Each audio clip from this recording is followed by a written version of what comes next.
and get it.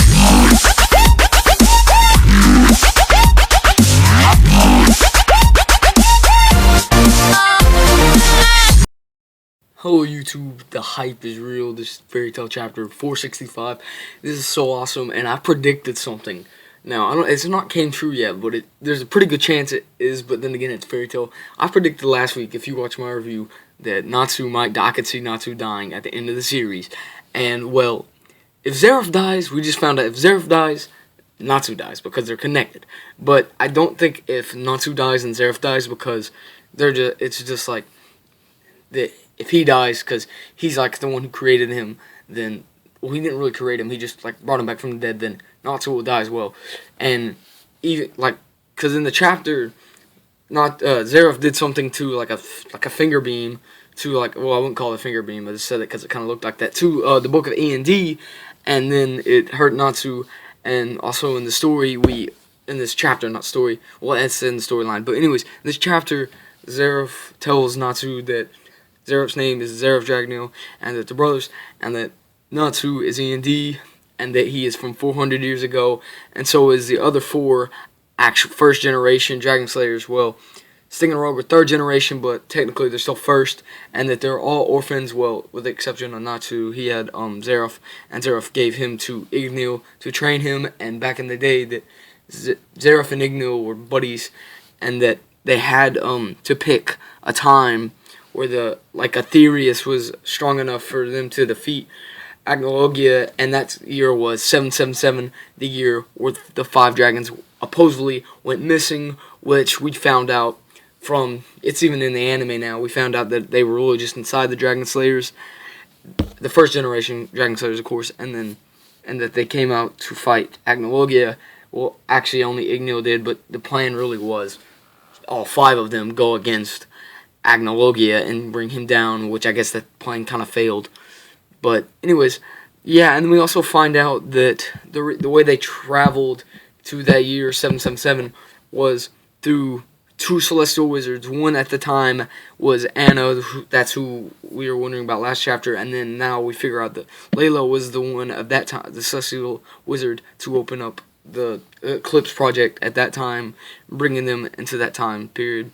And we figure out, which we already knew this really, that Zeref had been waiting 400 years to see Natsu, 400 years to see a person. For them, it's just like a second. Well, really, but for him, it was 400 years to waiting.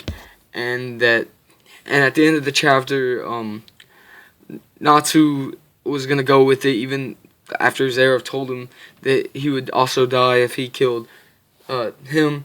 And even though Natsu was going to do it, but Happy stopped it, which, it's okay, I guess. I didn't blame it, but this chapter is like 10 out of 10 to me. The hype is so real. I predicted some of this, and I have more predictions. If I'm correct, Layla died the year 777, and I think the reason why she died and got sick was because of the Eclipse Project. And I'm also wondering, like, how that, I know no one knows really, except Hiro Mashima, I guess, how that, like, Layla knew to open up the Eclipse Project or something like that. I don't know, but anyways, we'll figure out that hopefully later, and we'll figure out the connection between Brandish and Layla. So, yeah, guys, this chapter was so awesome. This review is going to be super short, but it was so awesome. And also, the Igneel's powers, they start to fade away on Natsu right before he gets the final blow, and honestly, I don't think that would have killed Zeref anyways, but Happy stopped it, which I think honestly was a bad decision, because I know that even though Natsu is gonna die, would die from it, still he could have beat Zeref, maybe, just maybe the chance. But of course, it's not gonna end that quickly. They still got a war going on. There's like it's too early in the war for that to happen. But also, where is Agnologia? Just like, where's he at? When is he gonna come into play? And where is Guildarts? Now, maybe Guildarts is like off training somewhere, which I'm sure he is, or doing a mission. But I could see Guildarts versus Agnologia at the end of the series, plus Natsu versus Zeref. I still think Natsu has some fight in him, and I know like most of the strength he's OP already without the dragon thing. Like, he's way stronger than he was a year ago, even without Igneo's powers. But anyways, guys, I hope you guys enjoyed this review. Hope you enjoyed this chapter.